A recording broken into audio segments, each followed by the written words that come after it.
there, very good evening and welcome to the news tonight, your one-stop for the day's top stories. I'm Tracy Shilchi and here are the headlines.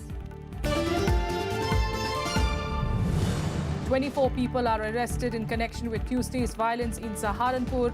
4-member team led by State Home Secretary are tasked with monitoring the law and order situation in the area. Attested and certified copies of documents to be available online for Indians travelling abroad. External Affairs Minister Sushma Swaraj launches e-Sanat, a web portal to deposit academic and job certificates.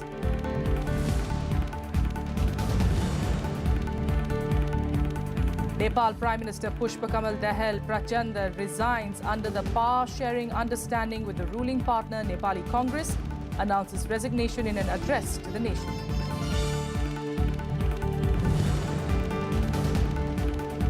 And 2 days after the Manchester suicide attack, Britain raises its security alert level to critical. The UK Prime Minister Theresa May warns that many more such attacks could be imminent. Our top story coming in from Uttar Pradesh, where the state government has removed 2 senior Saharanpur officials on Wednesday, a day after the caste clashes in western UP town. Saharanpur's senior superintendent of police Subhash Chandra Dubey and district magistrate N.P. Singh have been suspended. 1 person was killed and scores injured in the clashes that broke out on Tuesday when some unidentified persons set fire to at least 12 houses ahead of the arrival of the BSP chief Mayawati. 24 people have been arrested so far, even as the probe is still on. The Uttar Pradesh government has announced 15 lakh rupees as compensation to the family of the man killed in the violence. The injured will be given 50,000 rupees each as compensation. Chief Minister Yogi Adityanath has said that those orchestrating the violence will not be spared. A 4-member team led by the Home Secretary is now monitoring the law and order situation. 3 FIR, चूंकि कल 3 घटनाक्रम हुए थे, 3 FIR दर्ज की गई है। इसके अलावा भी अगर कोई व्यक्ति कहीं से किसी रूप में पीड़ित है या परेशान है, इस घटनाक्रम से प्रभावित हुआ है, तो वो एफआईआर दर्ज करा सकता है। 24 लोग गिरफ्तार किए गए हैं। ये आइडेंटिफाइड उपद्रवी हैं। अभी हम लोग और भी उपद्रवियों को आइडेंटिफाई कर रहे हैं। अपनी राजनीतिक रोटियां सेकने के लिए बहन मायावती जी वहां गई और उसके बाद फिर एक नौजवान की वहां हत्या हुई है और कुछ लोग घायल भी हुए हैं। माननीय मुख्यमंत्री जी ने गहरी संवेदना परिवारों के प्रति प्रकट की है और दुख भी प्रकट किया है और इसमें जो लोग दोषी हैं उनके खिलाफ सख्त कार्रवाई होगी। एक तरफ प्रधानमंत्री जी दलित उत्थान की बात करते हैं, दलितों के भाजपा के लोगों को भेज रहे हैं, दूसरी तरफ दलितों के खिलाफ अन्याय हो रहा है। तो इसको अगर नहीं रोका गया तो समाजवादी पार्टी सड़कों पर उतरेगी। दलितों की रक्षा के लिए समाजवादी पार्टी हर कदम उठाए। The present dispensation of the BJP government in UP and in the country is very desensitized to these issues. They are trying to suppress the rising consciousness of the people who are demanding equality, justice, and who want to live with dignity in this country. The situation in Saharanpur is going completely out of hand. The state government is unable to either maintain law and order, and the worst part is these atrocities on Dalits and minorities are happening in front of the eyes of the police. Police are under instructions not to intervene and protect the innocents. This is something unacceptable. We'll keep an eye on the developments there. Meanwhile, Indian nationals going abroad to study or secure a job will find things getting much easier now with the External Affairs Ministry's new program, e-Sanat. They can deposit their attested certificates with a portal that can be accessed from anywhere they want. Any country will be able to verify their academic credentials online as well. Yet another convenient facility for the global Indian. On Wednesday, External Affairs Minister Sushma Swaraj launched e-Sanat, a database that will store all your educational degrees from matriculation to PhD. These verified and attested certificates will be valid all over the world.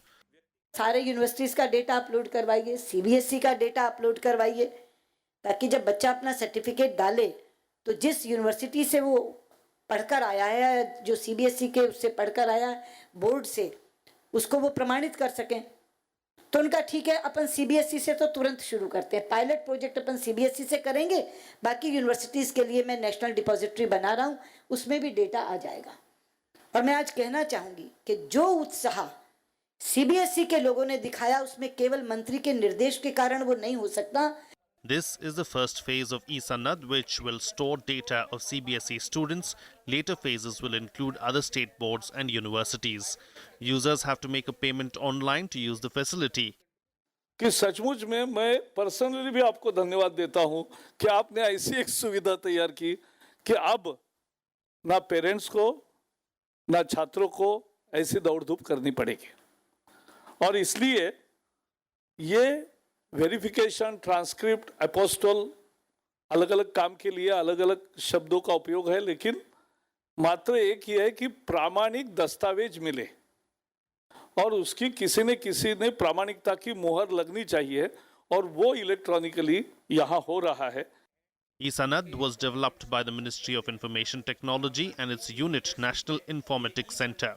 In the future, it will be associated with skill certification units to benefit workers trained by ITIs or other institutes.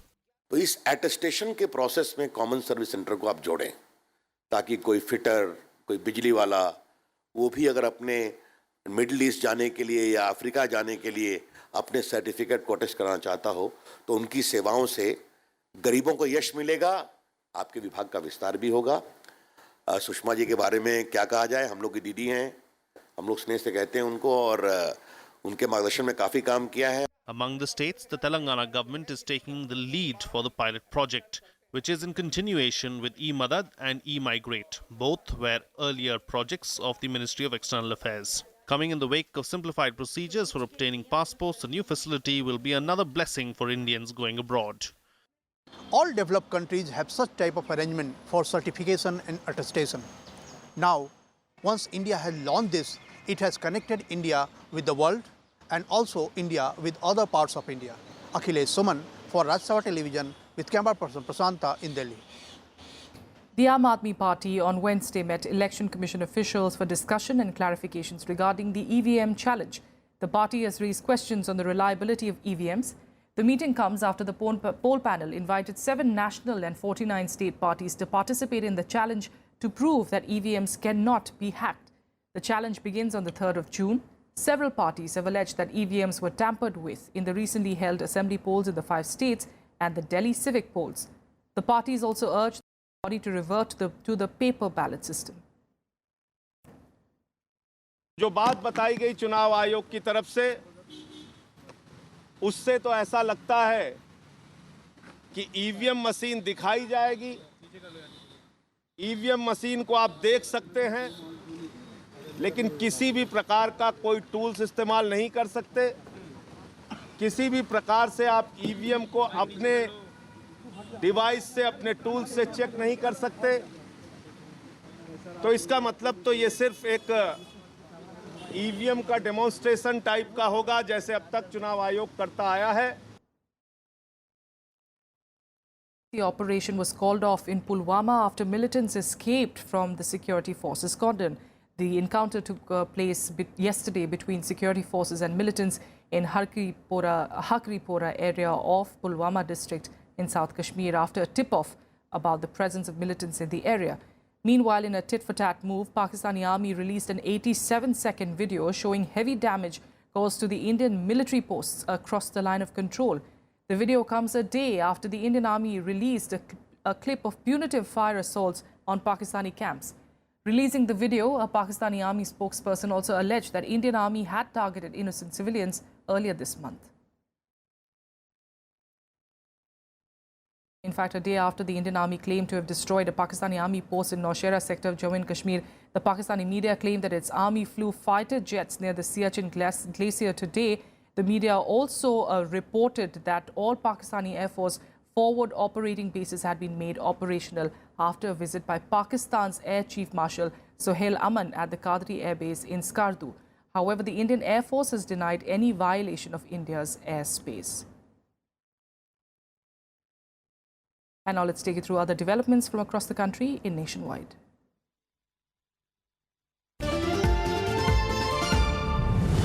At least 21 pilgrims from Madhya Pradesh were killed when a bus they were travelling in fell into Bhagirathi River near Dadupani on Tuesday. They were returning from the Gangotri shrine in the Himalayas. Rescue efforts by the SDRF, the ITBP and police personnel continued through the night and on Wednesday as well. Madhya Pradesh Chief Minister Shivraj Singh Chauhan announced an ex gratia of 2 lakh rupees each to the next of kin of the deceased.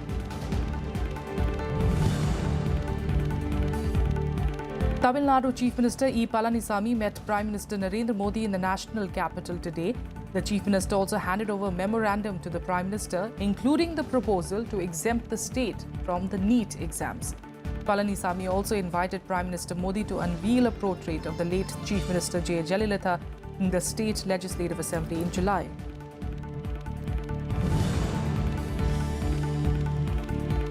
The search for the Indian Air Force's Sukhoi 30 MKI fighter plane that went missing with 2 pilots in Assam is underway.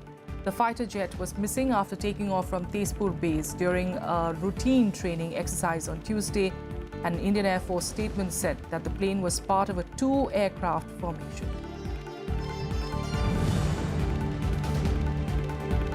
A special CBI court on Wednesday granted bail to former Shiv Sena MP Satish Pradhan, the 6th accused in the Babri Masjid demolition case.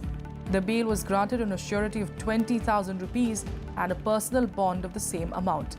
The court began day-to-day hearing in the politically sensitive case from the 20th of May and has already granted bail to 5 VHP leaders named as accused.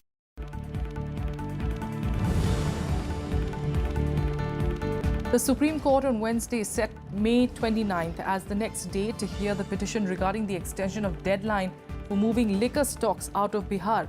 This comes after several liquor manufacturers approached the apex court seeking an extension of the May 31st deadline to move the liquor stocks. Earlier, the top court had refused to extend the licenses of liquor companies in Bihar. With that, a quick break here. We'll be back with more stories in a bit. Stay with us.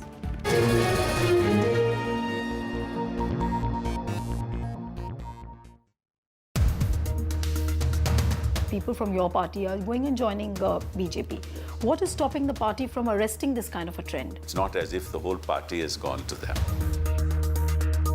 Ramchand Guha, after UP elections or a little later, had said that Rahul Gandhi is almost like a serial failure. I don't think you can put the blame of the recent failures of the Congress party at the doorstep of an individual. Who will be the credible alternative for Modi? Time will tell. There's nothing called a vacuum in politics. Watch To The Point with senior Congress leader and Rajya Sabha MP Kapil Sibal only on Rajya Sabha television.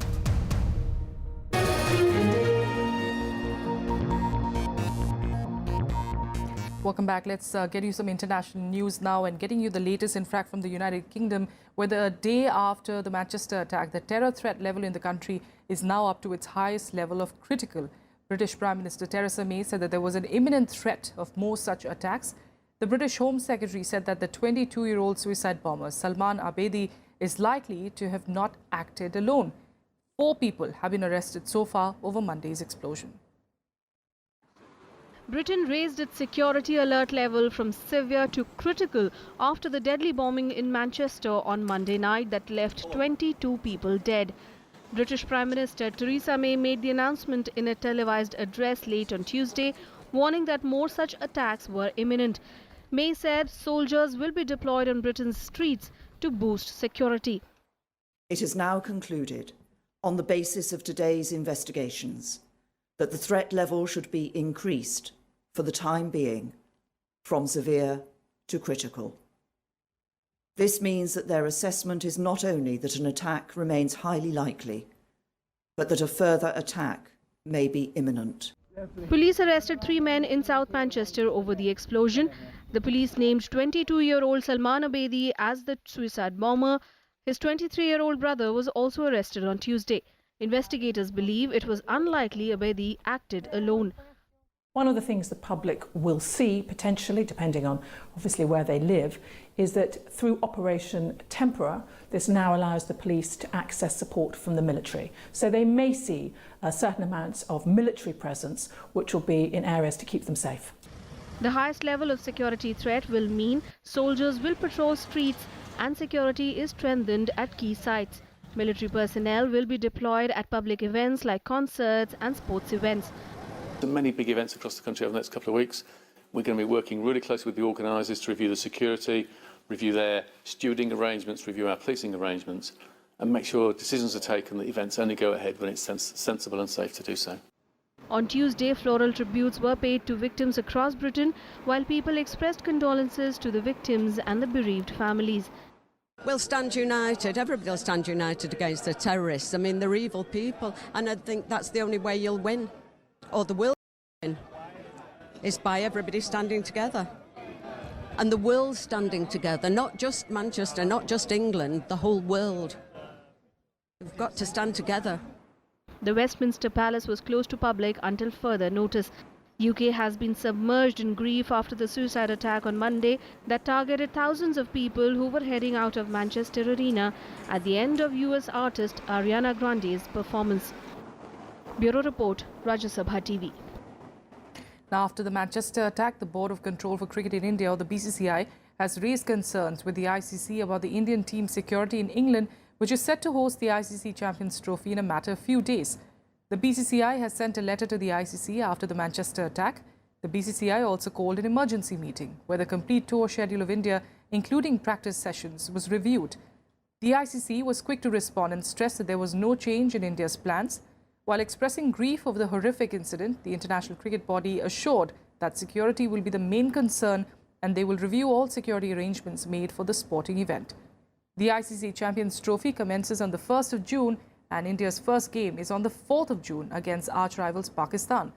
The 15-member squad is set to depart for England later today. US President Donald Trump met with Pope Francis at the Vatican on Wednesday. Trump was accompanied by his wife, daughter and son-in-law, apart from other officials, and had a quick meeting with the Pope before exchanging gifts. The pair's meeting offered no hint of a rocky start to their relationship last year when the Pope questioned then presidential candidate Trump's Christian credentials.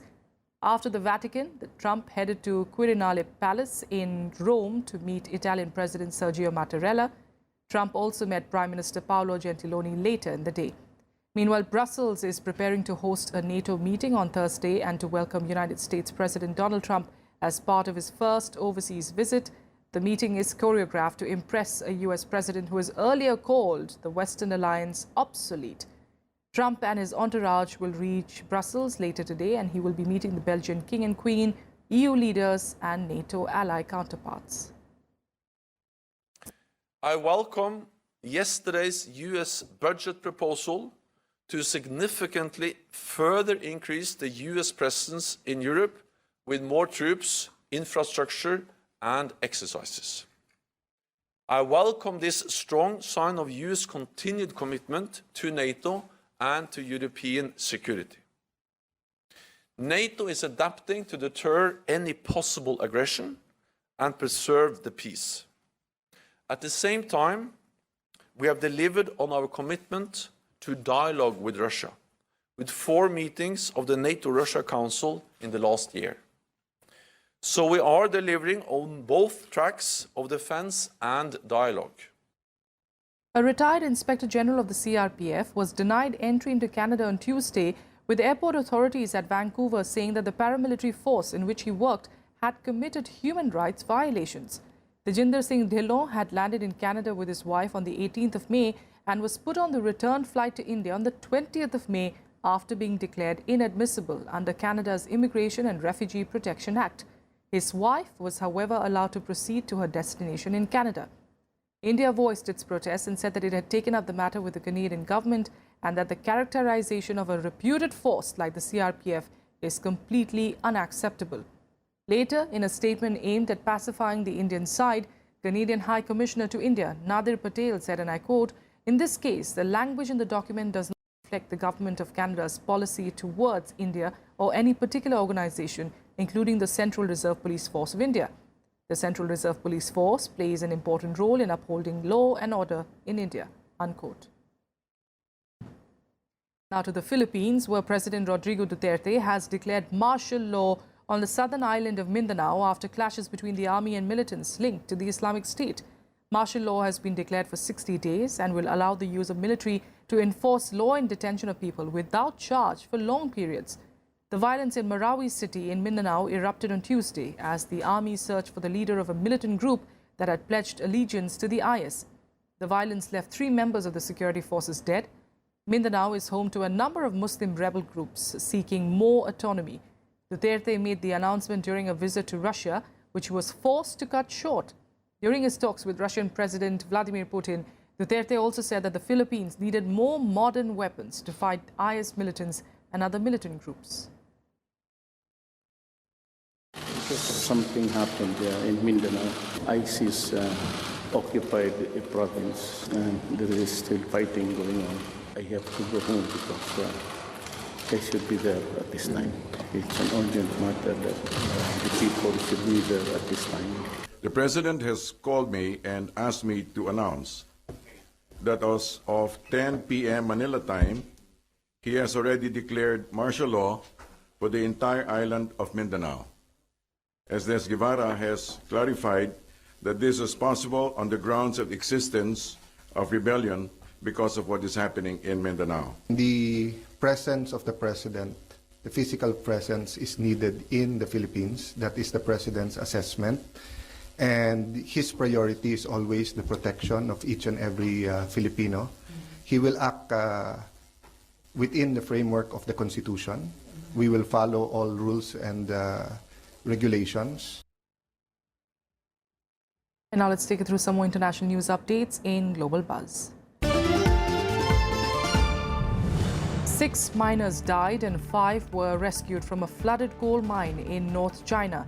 In the flooding on Monday, 11 miners were trapped in a pit in Dongyu coal mine. The 5 survivors were hospitalized. Rescue operation ended on Wednesday. Former Health Minister and Finance Minister of Ethiopia, Tedros Adhanom, was elected as the new Director General of the WHO on Tuesday. The election held at the ongoing 70th World Health Assembly in Geneva, Switzerland. Adhanom will succeed Margaret Chan and will begin his 5-year term on the 1st of July. Several people were injured and displaced in the U.S. after a tornado hit North Carolina on Tuesday. Meteorologists gave a tornado warning moments before the twister hit Tuesday evening. NOAA Storm Prediction Center said that a tornado watch is in effect in Georgia, South Carolina, and northern Florida. Canada said that Ottawa will renegotiate NAFTA in the country's favor after Washington insisted to renegotiate the free trade deal. U.S. President Donald Trump had said last week that they will leave the North American Free Trade Agreement if it will not be renewed in favor of the U.S. workers. At least 13 people were killed in an explosion in North China on Wednesday. Blasts took place after the vehicle carrying chemicals exploded in the tunnel. 9 vehicles, including 1 carrying hazardous chemicals and 5 carrying coal, were damaged. The blast also damaged 43 houses in a nearby village. In some more cricket news, hours before India leaves for England to play the Champions Trophy, Captain Virat Kohli said that the team's best chances of defending the title was by not burdening themselves with the prospect. Kohli said that the presence of players like Mahendra Singh Dhoni and Yuvraj Singh in the squad will add to their experience. Terming the Champions Trophy tougher than the World Cup, Kohli said that winning for India was the only thing that mattered to him. The tournament features top 8 one-day sides and it will start from the 1st of June. India will have 2 practice matches to play ahead of the tournament against New Zealand and Bangladesh. The defending champions begin their Group B campaign against arch-rivals Pakistan in Birmingham on the 4th of June. I think the first challenge is not to think about the fact that we are defending the title. When we went there the last time, we just wanted to enjoy ourselves as a young unit, and then we ended up winning the tournament and we ended up creating a team which has done so well so far. But from that team as well, there have been a few changes made, from that team as well. So right now, I think, again, our mindset is very similar to go out there and enjoy our cricket, which we have done in the past couple of years. And in Test cricket, we have been able to reach the top with that mindset, having the hunger to win, and we want to take it across all formats. And here are more updates from the world of sports in Sports Beat. Indian off-spinner Ravichandran Ashwin won the International Cricketer of the Year award at the CEAT Cricket Rating International Awards 2017. The award was presented by former Indian skipper Sunil Gavaskar and chairman of RPG Enterprises Harsh Goenka. Ashwin was the key player during the home season where India won 10 of the 13 tests they played against New Zealand, England, Bangladesh and Australia. Ashwin took 99 wickets in the past 12 months. Leander Paes and Scott Lipsky reached the second round of the ATP Geneva Open Tennis after the duo beat Tommy Robredo and David Marrero. The Indo-American pair won against the Spaniards 6-7, 7-6, 10-4 in the first round of the event. Paes and Lipsky will now face Brazilian Rogério Dutra Silva and Italian Paolo Lorenzi. Ajax coach Peter Bosz said that the Europa League final should have been a football feast but has been overshadowed by the bomb attack in Manchester. In a news conference at the Friends Arena in Stockholm, Bosz expressed his condolences to the victims and their families. UEFA announced the game will be preceded by a minute's silence for the victims and the planned opening ceremony would scale back. That's all we have for you in the news tonight. Thank you so much for joining us.